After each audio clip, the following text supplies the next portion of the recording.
Welcome to the Fibromyalgia Podcast. I'm Tami Stackelhouse, fibromyalgia coach, author, and founder of the International Fibromyalgia Coaching Institute. The goal of this podcast is to empower you with access to the dream team of experts and coaches I've discovered are key to living the fibro life you love. From the comfort of your own home, and maybe even your pajamas, I'll help you take back control of your life and health. To help out with fibro fog, I always include full show notes and additional resources at fibromyalgiapodcast.com.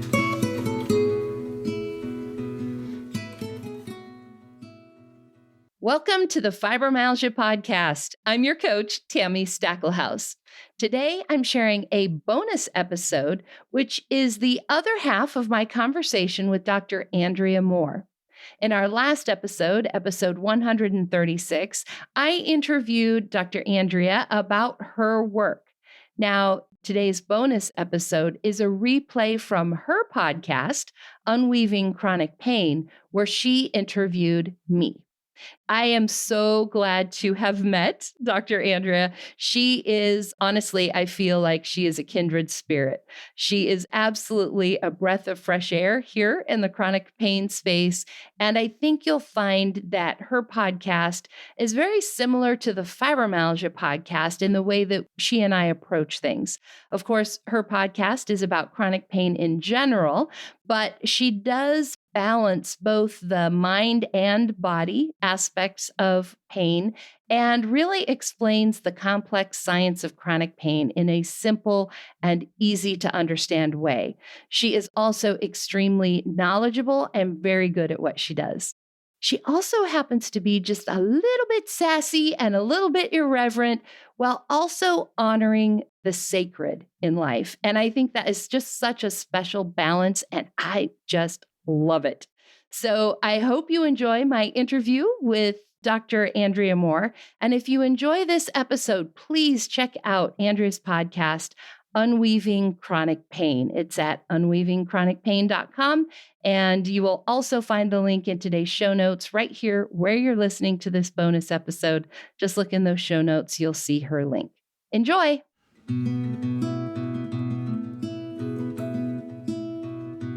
If you have been diagnosed with fibromyalgia or suspect you have it, then you are going to love this episode.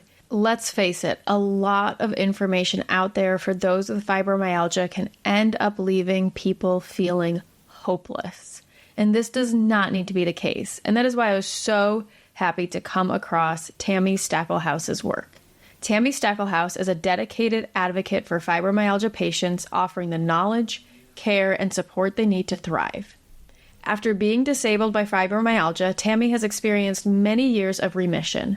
A coach for over 15 years, her compassionate approach, gentle support, and fun coaching style have empowered fibromyalgia patients worldwide to take back control of their lives and health. Tami is the executive producer of the fibromyalgia documentary, Invisible, and the founder of the International Fibromyalgia Coaching Institute, where she leads her certified fibromyalgia coach training program. Tami shares her insights and positivity through her fibromyalgia podcast and award-winning books. Her latest innovation, the Fibromyalgia Wellness Style Quiz, provides science-based guidelines for fibromyalgia patients to effectively manage their symptoms by utilizing their natural strengths. I had so much fun recording this episode with Tami because not only is she a wealth of knowledge, but she is really just so much fun and such a compassionate, aligned practitioner.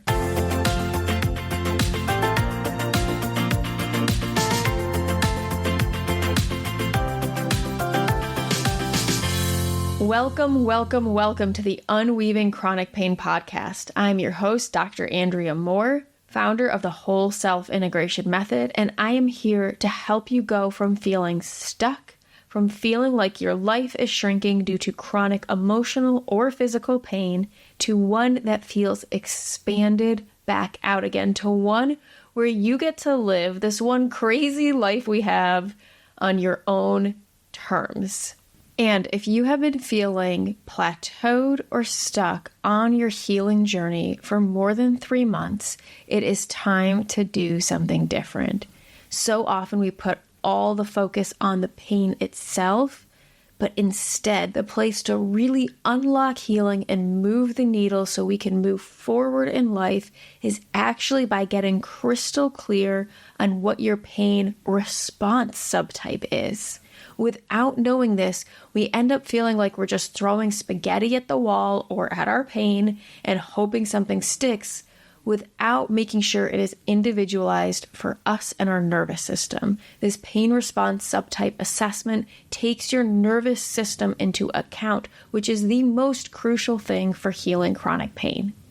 So to get started and get instant results on that, all you need to do is take the assessment that is in the show notes and go from there.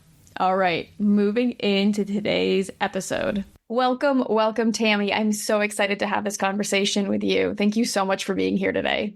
Thank you for having me. I've been looking forward to it. Yes, me too. Well, why don't you, I always like to start by having people say a little bit about who you are and what got you to where you are today. Oh, goodness. Well, since this is not a day-long podcast, I'll tell you the short story. You know, so who I am, I'm Tami Stackelhouse. I'm the founder of the International Fibromyalgia Coaching Institute. I've written a couple books on fibromyalgia. I'm the executive producer of a fibromyalgia documentary called Invisible and host of the Fibromyalgia podcast. How I got here, really, I mean, you could probably guess, I was diagnosed with fibromyalgia.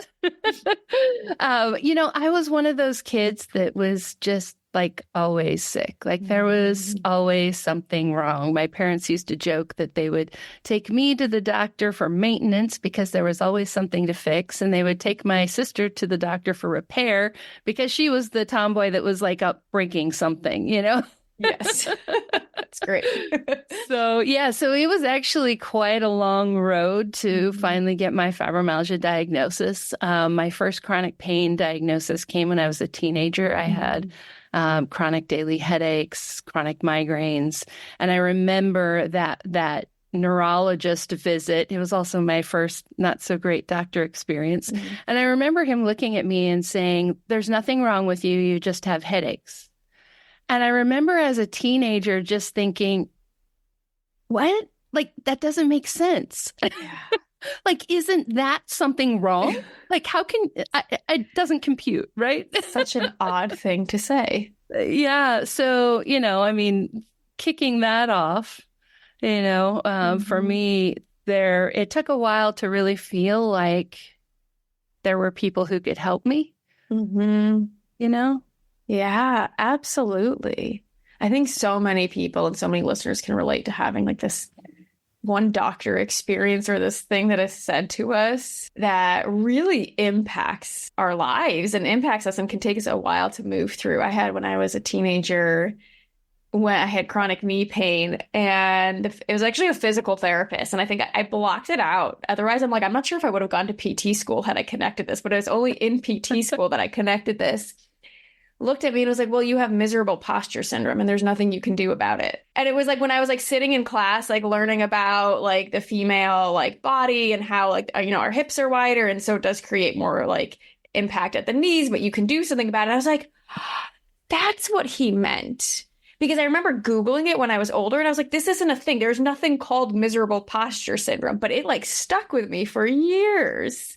Oh my gosh. It's like, damn. Anyways, go on. But like, yeah, it is. It's just like, what is this? It just brings up such a good question of like, what is this thing that someone has said to you that you are holding on to that like ultimately is like probably some like bullshit thing that they said that often it's such an interesting comment about the headaches of like, there's nothing wrong with you. Cause it's like on one hand, I feel like when it's said in a certain tone or with a different energy, it can be like, there isn't though, like you're here on this earth for a different reason and you have different like things to tackle, right? Like there's nothing inherently or spiritually wrong with you, but I'm feeling that's not what he meant.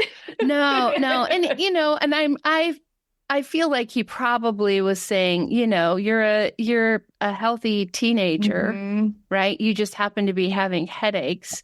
And who knows, maybe that comment was more for my mom than it was for me with her standing there, right? Like, your kid doesn't have a brain tumor. Yeah. Yes. Yeah. Totally. But it's interesting how we hear that. Yes. Though, I mean, for me, it felt very dismissive, right? Like, there's nothing wrong with you. You just have headaches. That's the way that I heard it. And so, I mean, that might have even been the last time I saw him. I mean, okay, I'm not going to get a lot of help here. So moving on. Understandably. So that was when I was in high school. And so, the next few years were just, I mean, random, vague, hurting a little more, being more tired, like nothing you could really put your finger on to say, oh, that's what's wrong with you. Labs coming back normal, typical story, right? Yep. I remember even at one point messaging my doctor and saying, hey, could I have fibromyalgia, chronic fatigue? And I remember I used the abbreviations for some of those, right? So CFS/FMS was one of the things that was being used at the time. And I was so encouraged to hear back from the nurse that she didn't know what that was.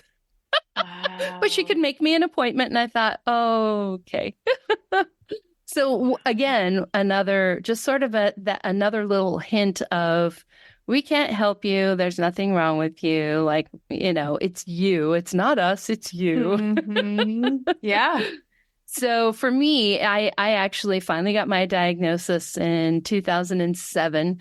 I got married. I switched insurance, got out of the HMO I was in. I think that was part of the problem because I didn't fit in their little box, They're fabulous when you're in their little box, but when you're not, they're not much help.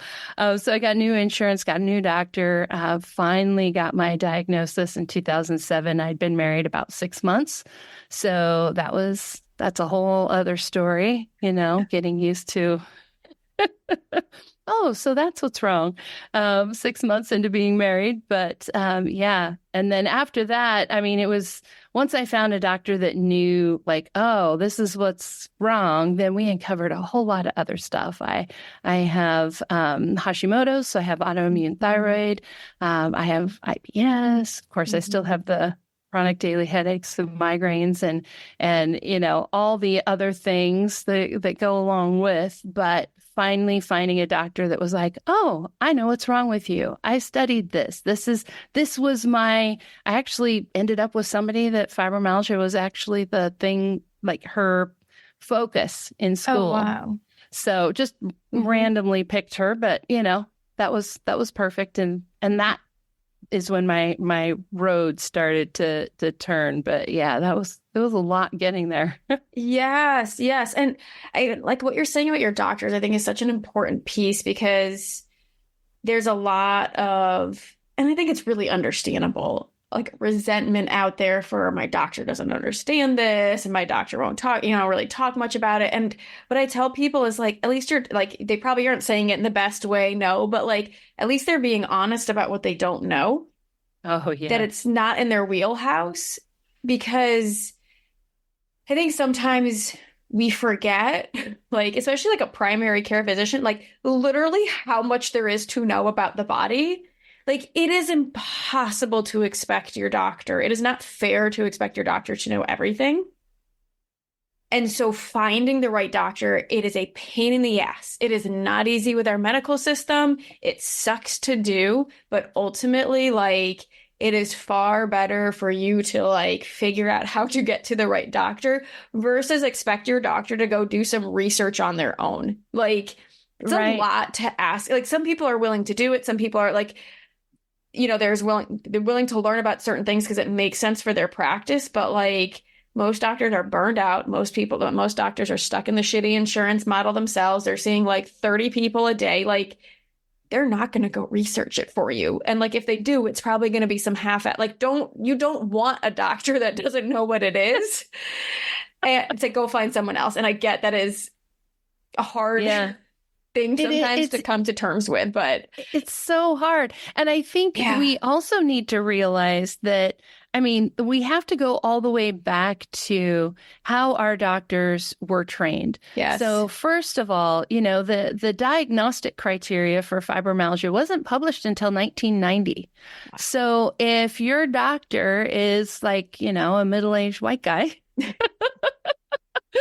they probably were trained before there were even diagnostic criteria for fibromyalgia, right? So that would not have ever even been part of their training. Mm-hmm. And even if you're seeing somebody now, like, you know, maybe a brand new doctor, at most, fibromyalgia is just part of a larger conversation about chronic pain. Mm-hmm. They are not like, they don't go through a week-long class or several-month class on how to treat fibromyalgia. It may be an hour. It may be even just one sentence. Yeah. As part of another class. Okay. So to really, like, we need to understand that the expectations that we have of our doctors, well, what we're expecting is reasonable from a patient perspective. Mm-hmm. It's not reasonable consider the training that our doctors have had. Very well said. Yeah. And so for anyone who's like, well, oh my gosh, then how do I find that now person? What? Well, that's why Tami is here, because she's your person. There are people out there who do know. There are some doctors, but just to like put some perspective on it, this is why you can't just like go to pick a doctor. I mean, I was lucky to do it that way, but but your average person out there, you're the doctor that you just randomly pick, or your primary care or whoever. You're lucky if they've heard about it. Oh my God. One of my friends is currently going through nursing school, and in one of her classes, fibromyalgia was being taught as a psychological disorder, which, folks, it's not, in case you wondered. It's such an interesting thing where, like, because I deal a lot with, like, mind-body pain, right? Like, and I feel like we've really confused the nervous system, which goes through your whole body. And like, yes, the brain's part, right? It's like, but we somehow now I feel like mind, body, pain, like we forget when we say nervous system, it's literally like, I don't know if anyone's been to the Bodies exhibit. Have you been to one of those? Yes. Body Works. Cool. Yes. Where like you have the nerve, like where they lay out the whole nervous system, and it's literally in the shape of a body. Like your nervous system is massive. Like when I say nervous system, I'm literally talking about your entire nervous system. Meaning the nerves that feel with your little fingertips. Right? Yeah. And our brain has an impact on it, but it is completely inaccurate. Like I think if people go back to the earliest episodes, I have like a discussion of like the bottom up and the top down, right? And that we need both. It's mind, body. Like I really feel like in the mind body world, this is like a event. The mind body world has just turned into the mind world. Yes. And it's really weird because like they started out strong, and I feel like it keeps moving further from that. And it's just become the psychological piece.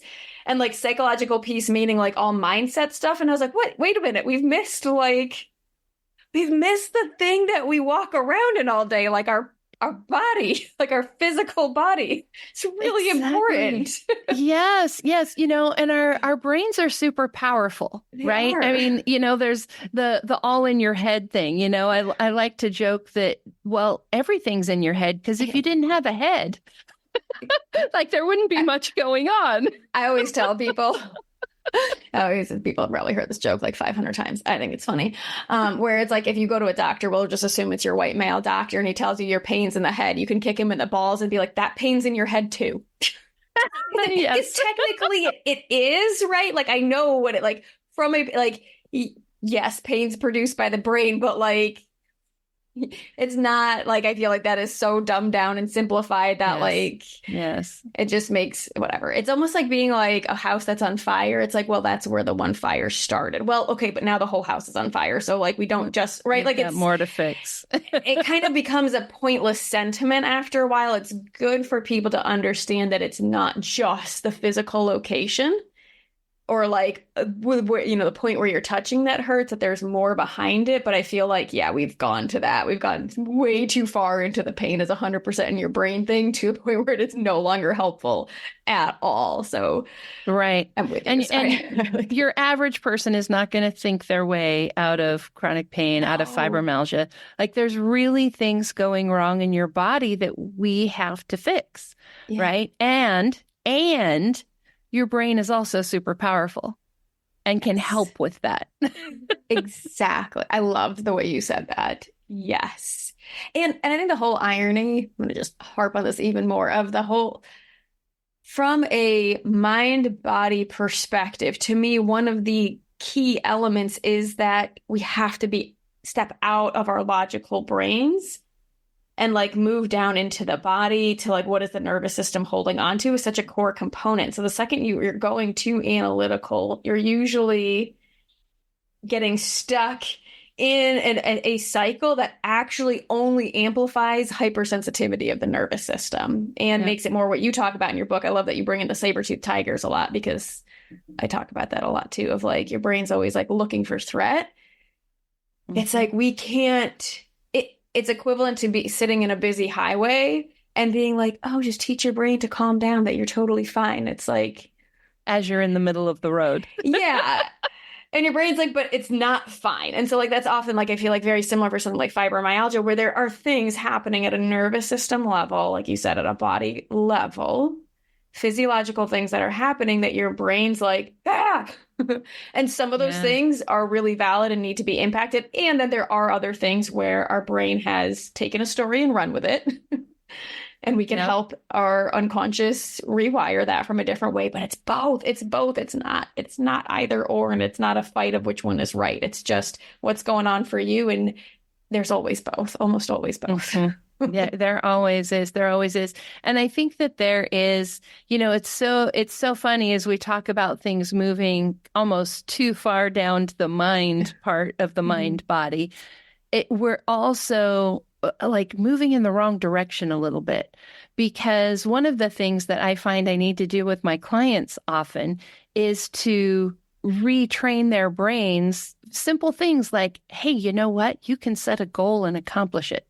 Right? Yes. Like the fact that we get to tick that box off is actually more important than what the task actually was, because we have to actually retrain our brains. You know what? You can do things. Yes. You can accomplish things. I love that. Can you speak a little bit more about that, or like what you see people coming to? Because I feel like this is really, really important. Yeah, absolutely. So with fibromyalgia, it's like sometimes it's like all of a sudden we were dumped into a body that's not our own, right? And it's like we're a stranger in a strange land. And so we still have these expectations for what we should be able to do, but we're in a body that's like, no. And so, when I'm working with clients, the last part of our coaching call is always, okay, what do you want to accomplish between now and when we talk again? And more often than not, I'm helping my clients actually make their goals smaller. Yes. Because they're thinking about what they could do in the body they used to live in, not the body they have right now today. So it might look something like, oh, I'm going to clean out the garage this weekend. Yeah, right. I don't know that that's actually realistic, even if you are 100% healthy, So how do we make that more realistic? And so after a while of these things of, setting goals and then not being able to accomplish it, more because the goals were too big for the body you're living in right now today, we start to believe that we can't set them, that we can't make plans, right? Because fibromyalgia is so, you'll have good days and bad days, right? You never know what you're going to get.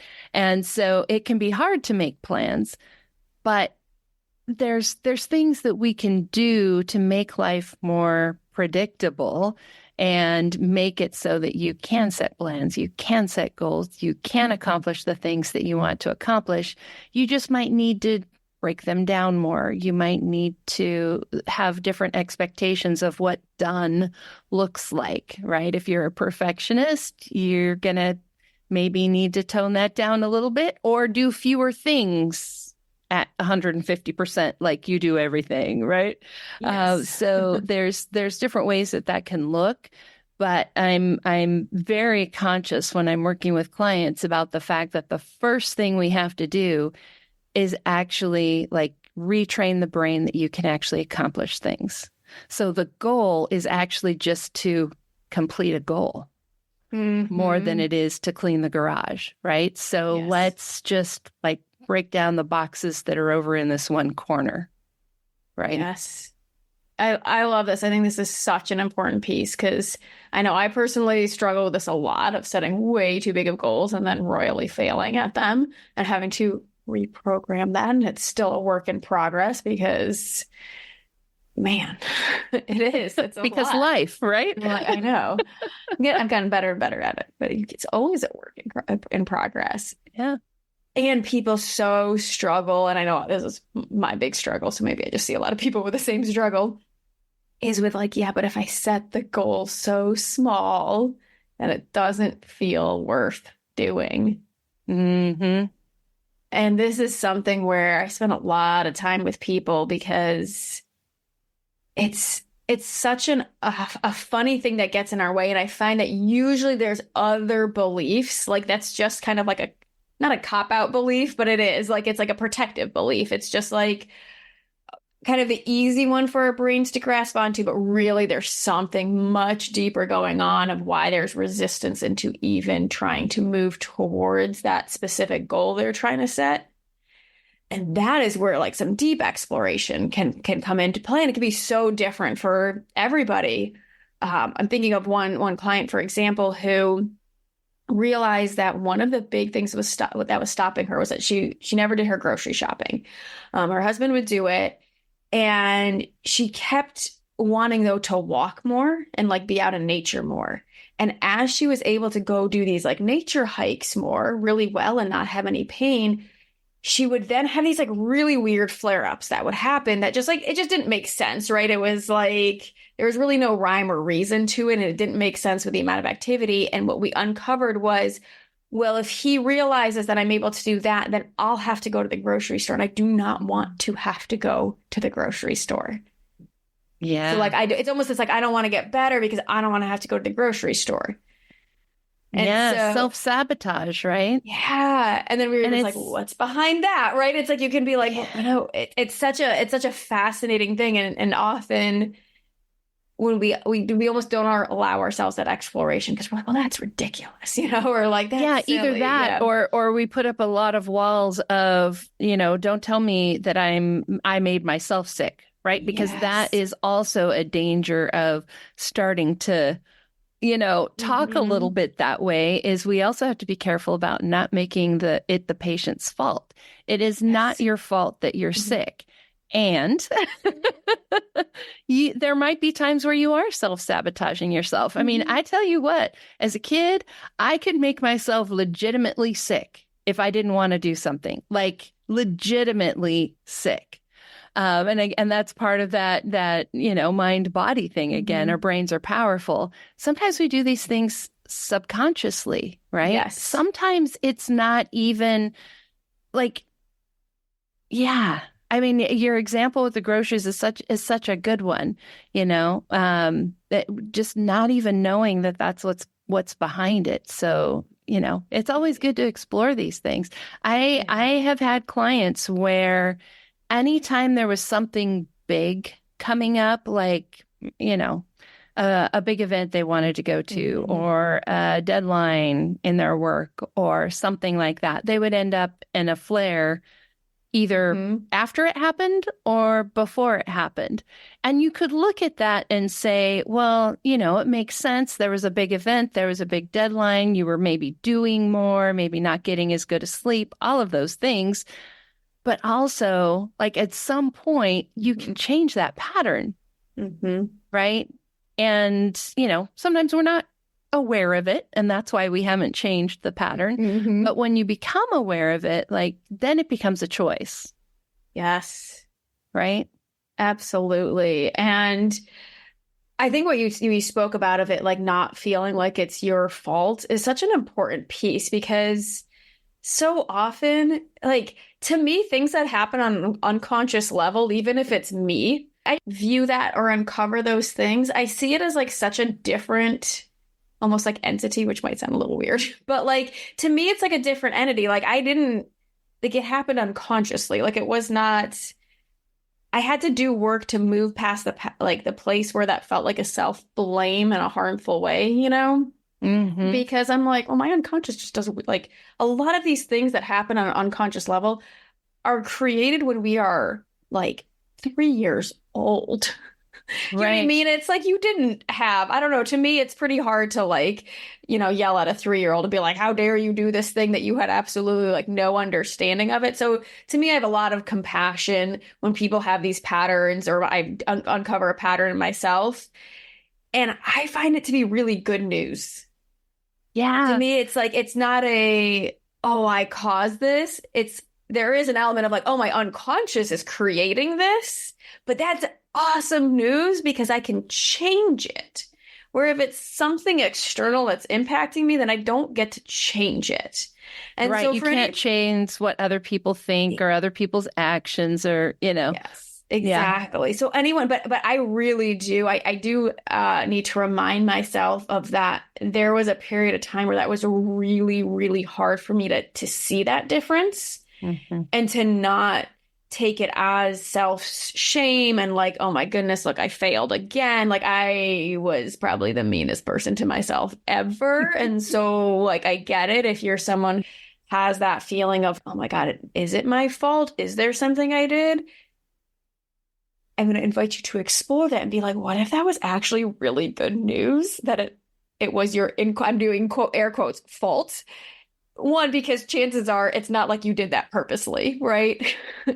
And two, it means you get to shift it. And when things happen on an unconscious level, we're not in conscious awareness of it. You didn't do it on purpose. And so often our mind wants one thing and our body, this is where the body piece is so important. Our nervous system is holding something else. And when there's tension between what the two want, right? Let's say the mind wants to get better, but the nervous system is holding on to a story of like, oh my gosh, if I have to go to the grocery store, then I don't know, maybe there's some bad experience that happened at the grocery store. Like this is scary, so I don't want to get better, right? And we just have to be like, oh wow, there's a part of our body that fears getting better.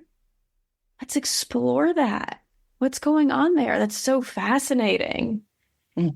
Let's like, and so much of that is done in a protective way, right? Like our unconscious, even the self-sabotage is not done to hurt us. It's done to protect us. And so there is a piece of you somewhere that says this isn't safe.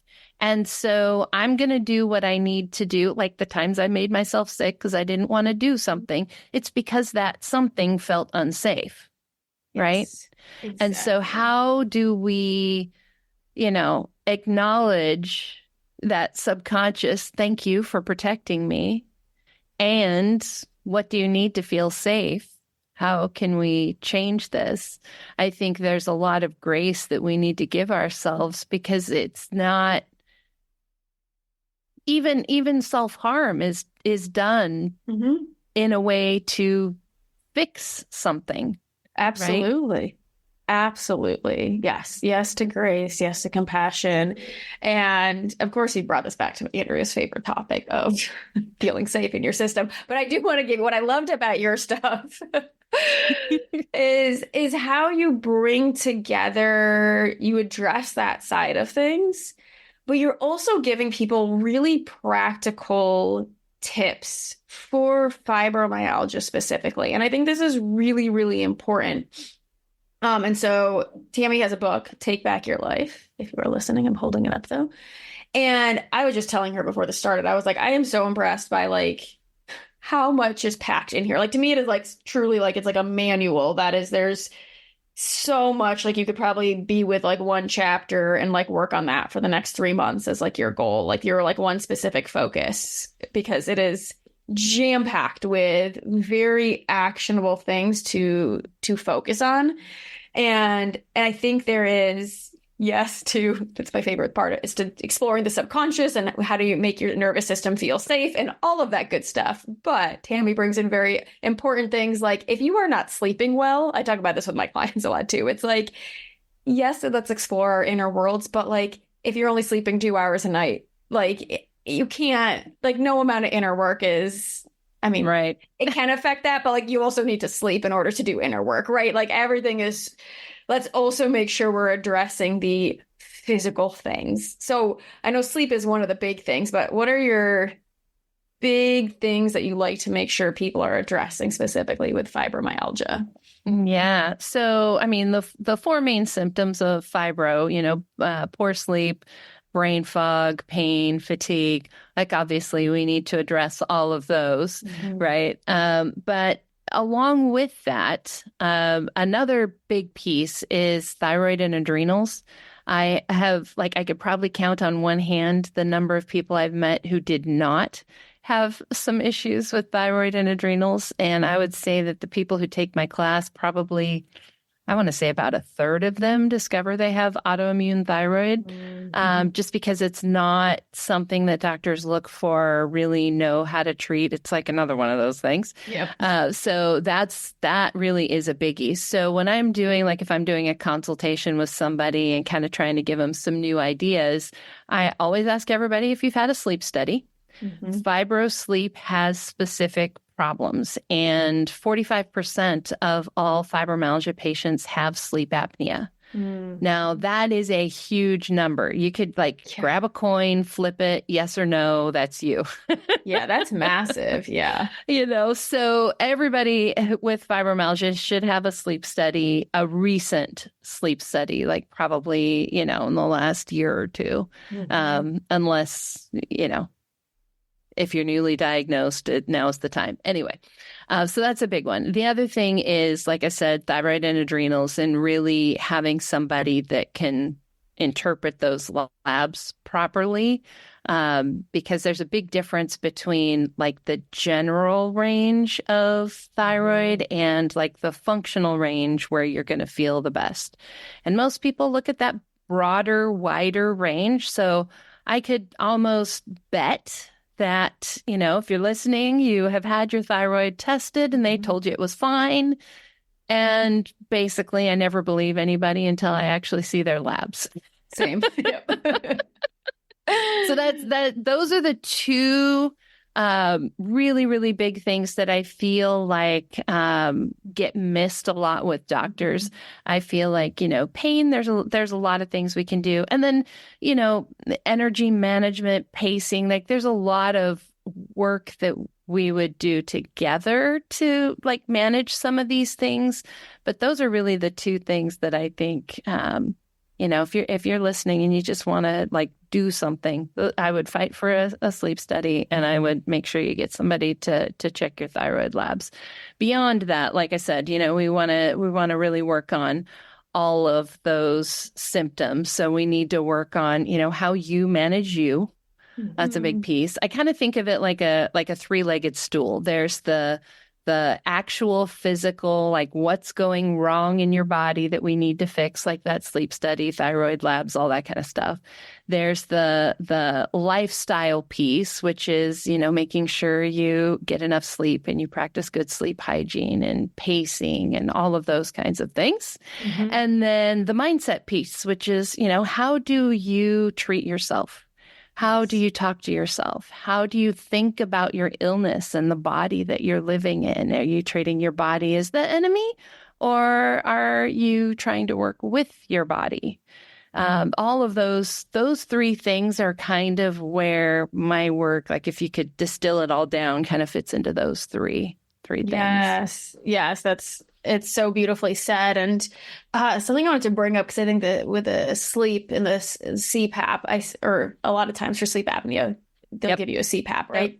Yep. And this is another thing that I've noticed kind of in this mind body world, because I tend to attract people who are really like in the more alternative side of things, that there's so much resistance to something like a sleep study or getting a CPAP machine, because it feels like, oh, well, now I'm just like kind of catering to conventional medicine, or now I'm just like it feels like they're ignoring their body. And so like, I always tell people like, yes, there are like, because I do know people who by addressing, and I know you bring in nutrition as well, like by addressing certain things, there is potential to no longer need a CPAP machine to like cure sleep apnea. However, when you currently have it, get a CPAP machine so you can sleep and get enough oxygen to your brain. So then you can have the energy to try to do the more natural interventions that you want. And then you can reassess, right? But like, it's almost like I don't want to build this bridge that'll let me like get to the other side. Instead, I'd rather like keep getting swept downstream over and over and over, right? It's like it's not a cop out if you need to like take a medication that's right for your body, if you need to use a CPAP machine. Like I've had this conversation so many times with people, and they've been like, thank you so much for saying it's okay to like take a medication or use this machine. And I'm like, oh my gosh, yes. Like, please wow, do. like where have we gone? So it's so funny because it's like when I started out like 10 years ago, not longer than that, geez, 15 years ago, I was always pretty like alternative med, like aunt, my dad's a doctor. Like we always clashed. Like, and I felt like, I mean, so much about what I saw were people that were over medicating, taking medications when they didn't need it, right? It's like I saw all of that. So I felt like so much was like, no, you don't need this. Like, here's where we can adjust things, right? Not that that's my place to adjust anything. Obviously, go talk to your doctor, but whatever. That was like my instinct. And now I feel like I'm like talking people into taking meds. I was like, where has this shift come from? Like, I know. So funny. And I'm like, it's like somehow along the way we have gotten this idea that it's somehow like more virtuous, or we get more gold stars, or we get extra points if we like white knuckle it, right? If we like grit our teeth and like do it on, caffeine. Yeah. Instead of actually getting good sleep, or, suffer through the pain instead of actually getting adequate pain management. There are no gold stars, people. Yeah. Like, this is your life. And I mean, sometimes I think it can help to think of like other situations, right? Like if you broke your leg, right? Broke your leg in half. You're gonna go have somebody take a look at that, right? You're probably going to even get a cast. You might even take some pain meds.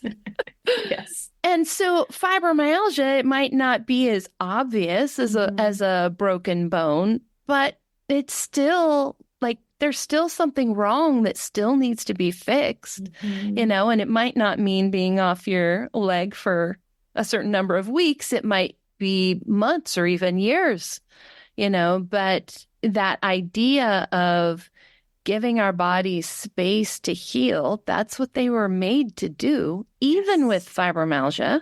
Yeah.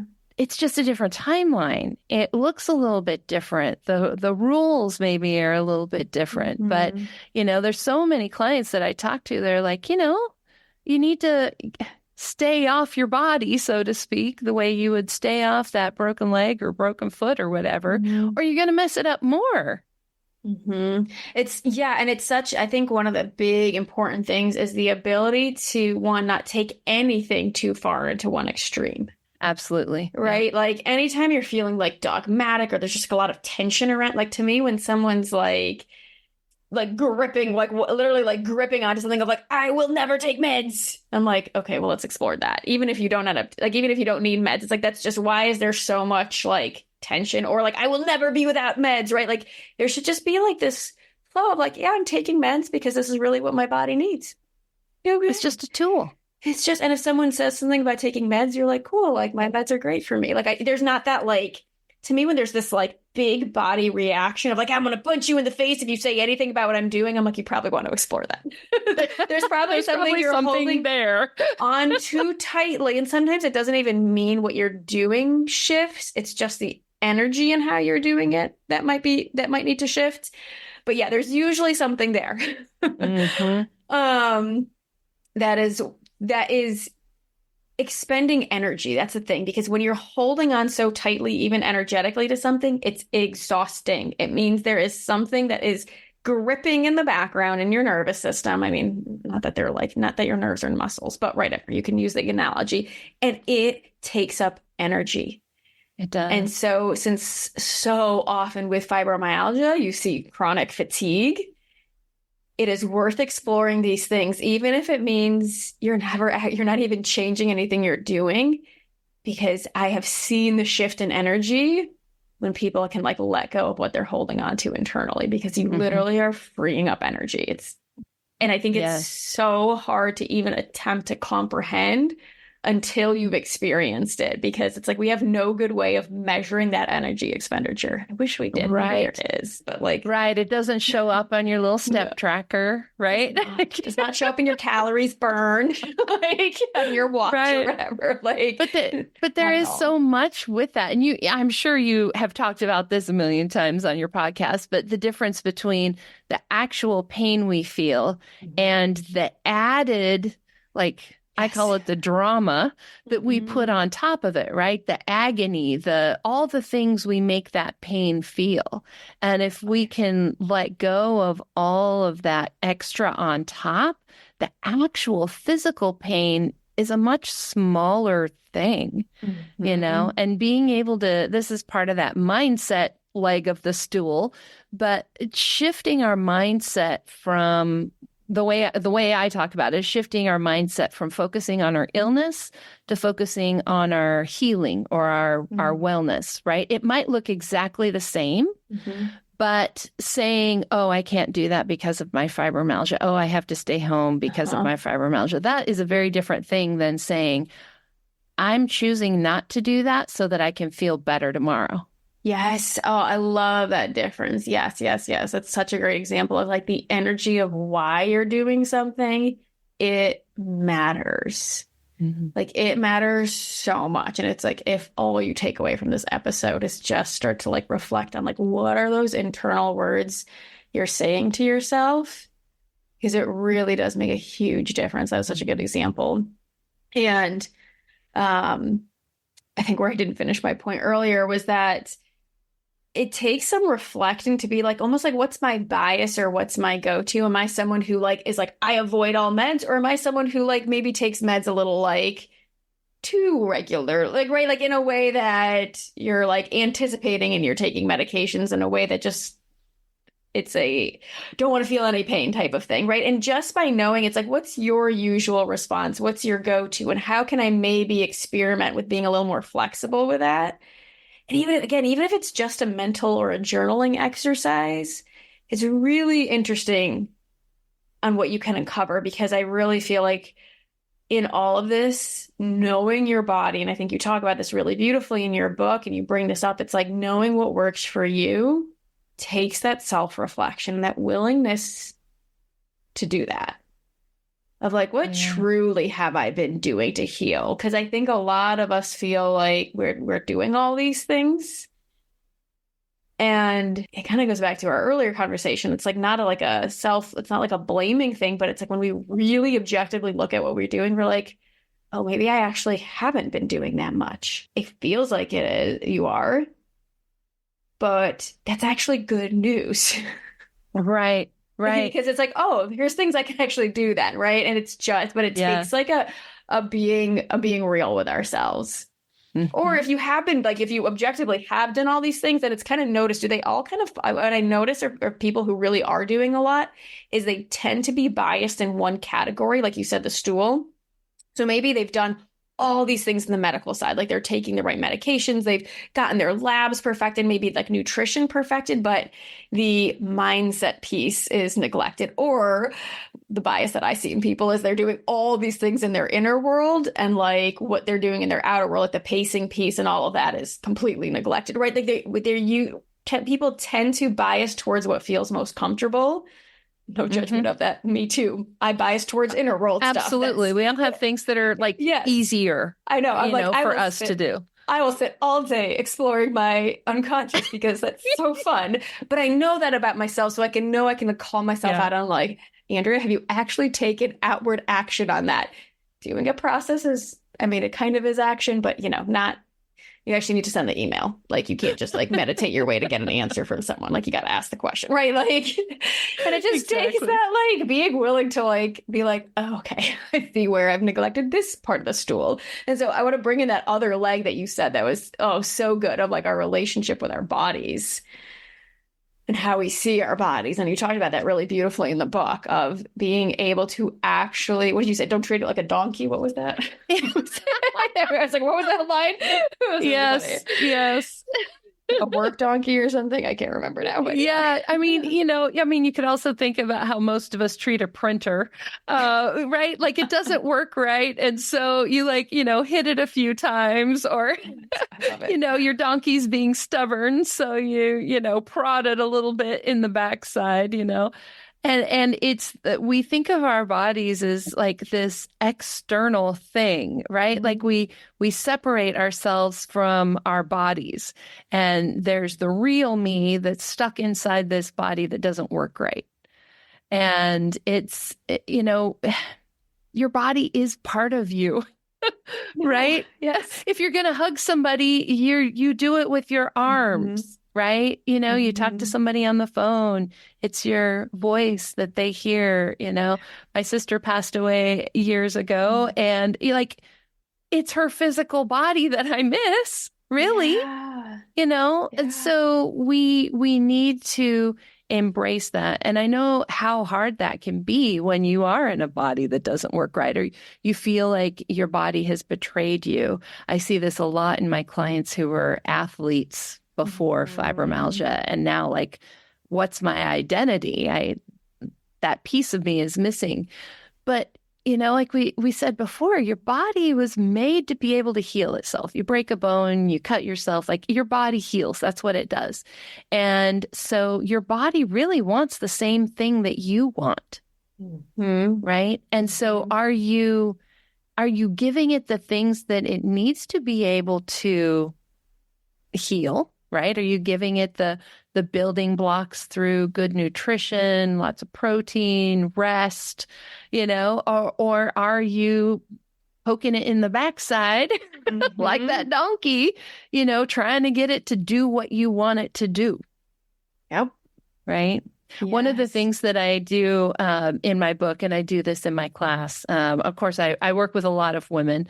So guys, if you're listening, forgive me for a second here, but I talk about bodies as she, right? Mm-hmm. So when I talk about my body, I talk about her. And recently, my class that I'm teaching right now, one of my students started to, it was in one of her homework assignments, she started to write something about her body being it. And then it was like, I see this ... And she said, I just realized why you always talk about bodies as her, because by talking about my body as an it, like it's this separate, I don't know, it's completely separate, non-emotional, like whatever attachment. But when I talk about her, that's a whole different connection there, right? I love that. Yeah, that's such a powerful place to even just start to play with. And I think so often, I mean, what I see with chronic pain is that we dissociate out of our bodies because it feels unsafe to be with them. And so much of my work is like helping people become embodied again, finding the safety to be in a body that has pain, that has intense emotions, that is in a certain way. And what's so ironic often is, like you said, we're like, your body and you want the same things.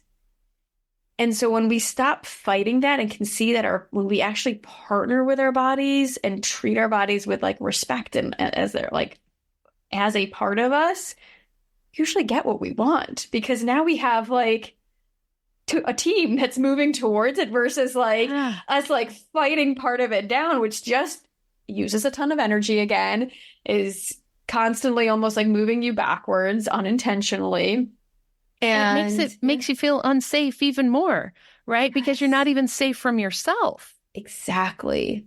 Exactly. Yes. I talk about this all the time. Like your poor nervous system is like, oh my God, I'm in this thing that is a giant threat. And so it's just going to be even more hyper vigilant because it's literally within something that has been deemed as unsafe and a threat and that we hate or that we don't like or has done us wrong. And your nervous system has no choice but to reside there. And so it's like almost like if you had to go swim in like a toxic sludge lake, like you would not feel safe. No affirmations are going to help you there, right? You're like, oh my God. Versus actually realizing that, okay, I'm going to get into clean waters and help my nervous system be like bathing in something that is safe and protective for it. Mm-hmm. Mm-hmm. I talk a lot about body respect versus body love for this reason. Oh, I like that. Yeah. Because I find body love is a really, like, it's a great goal. And like, absolutely, like, but it can feel like promoter. It feels too far on the other side of the Grand Canyon, right? Exactly. Versus it's like, just like if we can come into a place of respect, like we don't have to love somebody to respect them. But like if we respect our bodies, we can feed it well, we can go to sleep on time, we can do all these things. And then from a place of respect, then we can like build into the body love. But I love just starting with like respect. Mm-hmm. Because you can treat somebody you don't even like with respect, right? Like that's right. That's right. One of my podcast guests a few months ago talked about how, she considered her illness as like a teacher.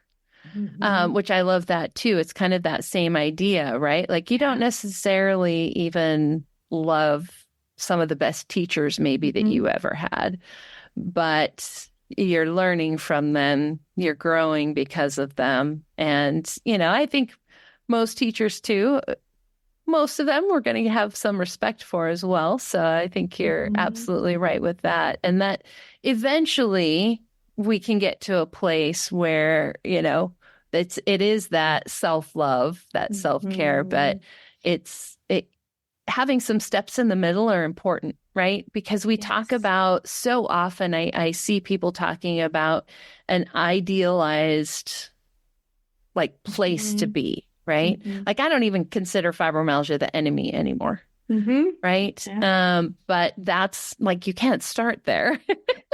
Totally. That's the end. That's not where you start. Yes. So I think that's really important. And it's also why, for me, my book was really important to have those practical pieces in there, because again, like you can't just think your way out of this. You have to bring that pain level down, increase your energy so that then you can go do some of these other things that are going to help. Yes. Right? Oh my gosh. Yes. Yeah. Absolutely. And finding that balance between the different things is so important. Like, where am I in the doing? Where am I in the thinking? Where am I in the mindset? And just knowing. And so that's where I like how you address all of them. And also I just wanted to highlight that yes to the steps towards the goal. Otherwise it wouldn't be a goal if you could just like do it. Right? Yeah. Like, I mean, that's great if you can, but if you can't, then like nothing's gone wrong. That's why it's a goal. And I think so often we get that confused. It makes sense. And when we put it in other terms of like, if your goal was to build a house, you wouldn't be upset when they start digging a hole, right? You're like, oh, well, that's for the basement to go into. But that's required. But if you showed up that day and started like yelling at the architect because you're like, or the contractor, whoever builds a house, sorry, whatever. I'm not in that world, right? Being like, what are you doing? I wanted it to be built up, not down, right? Like you would never get anywhere. And yet we do this to ourselves all the time where it's like, oh, how dare I'm just treating myself with respect. I wanted self-love. So therefore, let me just shit on myself more. Like, wait a minute. It's like, no. Yeah. Baby steps. Like, of course you're not at self-love if you're starting from self-hatred and resentment. Like, first, let's move to not even neutrality. Neutrality might be too far a step. It's like, it's got to be these little steps along the way that you allow yourself to take and celebrate the little wins of when instead of being like, I hate my body. Maybe you said, I hate your body. And then you caught it and you're like, oh, I'm sorry, body. Like, holy shit, massive freaking win. Absolutely. Like, absolutely. throw a freaking party for realizing you said something to your body and then for saying sorry to it. Like, oh my goodness. And I think that, we have to recognize, these stages of change, right? Where the first stage is totally unconscious, right? You can't do the thing. You're not even aware that there's a thing to do.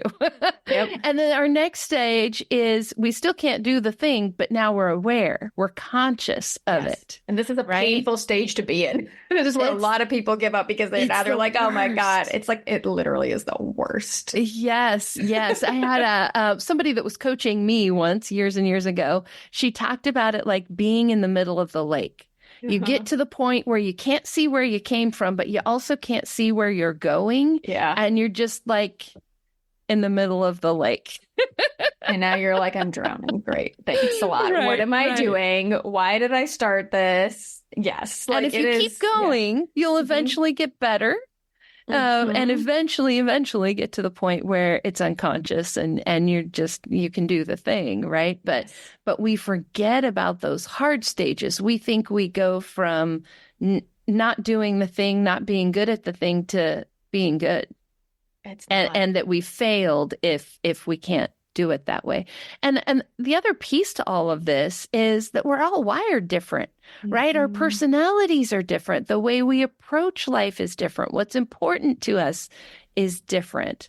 And so I think that is also a really key piece to be able to approach our self-management from the perspective of who we are as individuals and our personalities. And for so many with chronic pain and perfectionism and all that, we don't know who we are. So we don't know what that means, which means it's another place you get to explore. And so I just say that to bring in, because I know a lot of people's reaction is like, but I don't know what I need or want or what of course, that's okay. You get to learn. Exactly. And chances are you actually probably do more than like, again, this is where coaching is so helpful, because oftentimes when you start asking specific questions or looking at things in certain ways, you know yourself so much better than you are letting yourself see. Right. Because we have all these other voices too, right? Yeah. It's like just how other people see us isn't always the way that who we really are. Yeah. And I know you and I talked about this a little bit, but this would be a good time to tell people. One of the things that I created to kind of help with this is a little quiz based on psychology to help you uncover your fibromyalgia wellness style. Nice. And there's 4 different styles. We have the perfectionist, we have the prevailer, which is the person who just kind of like keeps going. Right? It just does the thing. We have the ponderer. I'm married to a ponderer. These are the people who really like think a lot before they take action. Taking action is hard, but thinking is easy. And then me, I'm the playmaker. If it's not fun, I won't do it. Love it. Yes. But knowing that, right, like the perfectionist, we think about like our fibromyalgia symptoms, the perfectionist is going to end up in a flare, have more pain, more fatigue, because they're doing all the things and they're doing them all perfectly, right? That's not my problem. My problem is that I stay up too late because I'm reading a good book, or I spend too long, doing crafts that I might love, or, play the guitar too long, or whatever it is, right? But that's how I end up in a flare. And knowing the difference and knowing who you are can really help you know what to watch out for. Yes. Right. I also know that if it's not fun, I'm not going to do it. And there's lots of things that are good for you that aren't necessarily fun. So I also have to be very like proactive about, okay, how can I, if it's not fun for me, how do I either make it fun or not do it? Make it okay that I'm not doing it, right? Totally. I love that. Yes. Thank you for bringing that up, because that sounds like an amazing quiz, and I think will help with that self-reflection so much. We'll put the link in the show notes. It's fibroquiz.com. Yep. Awesome. Yes. And with that, I do want to be respectful of your time. And so I feel like this is a good place to kind of wrap up. But if there's one thing that you wanted everybody with fibromyalgia to know, what would it be? The first thing is just, I know we kind of started off with some bad news that most doctors out there aren't going to know what to do with you. The big thing I want you to take away is there is so much that can be done to treat fibromyalgia. Even though your doctor may not know, there are people who do know. Mm-hmm. And we would love to help you feel better, but absolutely you can feel better than you do today. My fibromyalgia has actually been in remission for many years, and I help people feel better every day. So it is absolutely possible. And that is not a message that we get told very often. Yes. Usually it's just the opposite. So, yeah. Yes. And I was so glad when I, got connected with you, because not only does Tami is an amazing person to reach out to. She's got a book. I highly recommend it. It really is such a valuable, it's such a compact, but holy crap, loaded with information book to get started. But you also you train other coaches. So it's not like Tami's just Tami is one person, but she's spreading the information and training all these other coaches to empower them with this knowledge. So it makes it so people can actually find coaches to help with their fibromyalgia specifically, which Absolutely. I think is so amazing. So where can people, reach out to you or find a coach who's certified by you? Great question. Great question. So the easiest way to actually connect is through my podcast website, because everything is on there. Nice. And that's just fibromyalgiapodcast.com. Of course, you're welcome to join me, listen to my podcast. We're going to have Andrea on here in a little bit. So that is a great way to connect. But on that page, there is also a resources link. That's where you'll also find the quiz. You can download free copies of my books if you want to email version. And there's also a Find a Coach link where you can find a coach. And we've got coaches, lots of places around the world, lots of different personalities, backgrounds, experience. So I'm sure there will be somebody that will be a fit to you. The only thing that I will add to that is there is the option out there to work with students who are still in training. If you have a very complicated case, if you are very symptomatic, a student might not be your best choice just because they are still learning and they don't have all the experience. It can sometimes be tempting to go with a student because, of course, their rates are less. But if you do have a more complicated case, I would recommend scheduling with a certified coach, because they're just going to have more experience to be able to help you.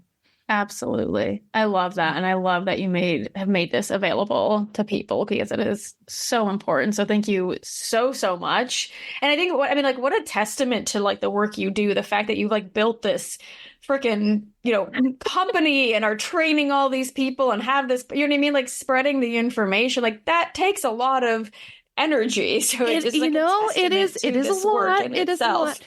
Yes. But that kind of comes back to what we were saying about goals. If I had gone from literally being disabled because of my fibromyalgia, there was a point where I literally could only leave the house once a week. If I had tried to go from that to this, having written 2 books, movie, podcast, all the things, right? No way. I don't think I ever would have even started. Right. But when I started, I was coaching just a couple of people. And let's be honest, I did it from my bed. I sat up in bed with my laptop and my headset. And, I figured I could help a couple people an hour or 2 here and there. Right. That's where I started. And all of these things come just little bit by little bit. And healing is the same way. It wasn't just boom, fibro's in remission.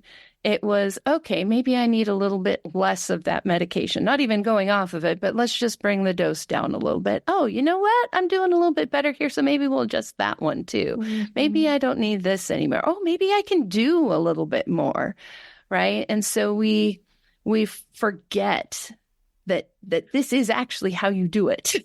Yes. And I so identify with the tortoise and the hare, right? Remember, the tortoise won the race. Yes. Right? Yes. Just little bit by little bit, baby steps. So good. I feel like I could start talking to you all over again, so I'm not going to resist. Thank you so much, Tami, for being on here. Thank you for all the work that you do. And if this resonated with you, go check out her stuff, her podcast, and she's got amazing, amazing resources. So thank you. Thank you so much. And that wraps up another episode of the Fibromyalgia Podcast. I'm your coach, Tami Stackelhouse. For daily doses of hope, inspiration, and practical advice, come hang out with me on Facebook. Visit facebook.com/fibrocoach to find my personal coaching page and connect with me directly. To find the show notes, additional resources, or to schedule a consultation with me or one of my coaches, visit fibromyalgiapodcast.com.